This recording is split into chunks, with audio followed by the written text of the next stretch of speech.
रिश्वत लेकर सवाल पूछने के लिए लोकसभा से निकाली गई टीएमसी नेता महुआ मोइत्रा ने आखिरकार स्वीकार कर लिया कि वो एक भ्रष्टाचारी नेता हैं।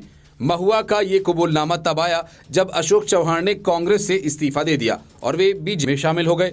अशोक चौहान के बीजेपी में शामिल होने पर महुआ ने कहा कि भाजपा जिस तरह से नेताओं को ज्वाइन करा रही है, जिन्हें कभी भ्रष्ट कहती थी, उस तरह से एक दिन वो चाहेगी कि मैं भी उनकी पार्टी का हिस्सा बन जाऊं। ये इनका गिरता हुआ स्तर है। महुआ मोइत्रा को बीते साल कैश के बदले संसद में सवाल पूछे जाने के आरोपों पर सांसदी गंवानी पड़ी थी। उन पर आरोप था कि उन्होंने एक कारोबारी से पैसों की एवज में संसद में गौतम अडानी से जुड़े सवाल पूछे थे। यही नहीं, संसद की अपनी लॉगिन आईडी भी उन्होंने उस कारोबारी के स्टाफ से शेयर की थी और उसी के यहाँ से सवाल अपलोड किए गए थे। महुआ मोइत्रा ने कहा कि मुझे लगता है कि जब रामलला की कृपा से 2024 के चुनाव में 400 सीटें आ रही हैं, तो फिर भाजपा हर नेता को अपने ही पाले में लाने के लिए इतनी बेचैन क्यों है? उन्हें भी वह ला रही है जिनको किसी दौर में उसने करप्ट घोषित किया था।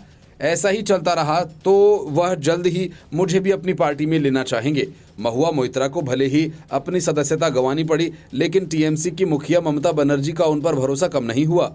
उन्होंने महुआ की तरफदारी करते हुए कहा कि महुआ को निलंबित करने से उन्हें ही फायदा होगा। ममता के रवैये से माना जा रहा है कि महुआ मोइत्रा एक बार फिर से कृष्णनगर लोकसभा सीट से मैदान में उतरेंगी, जहां से वह सांसद थीं।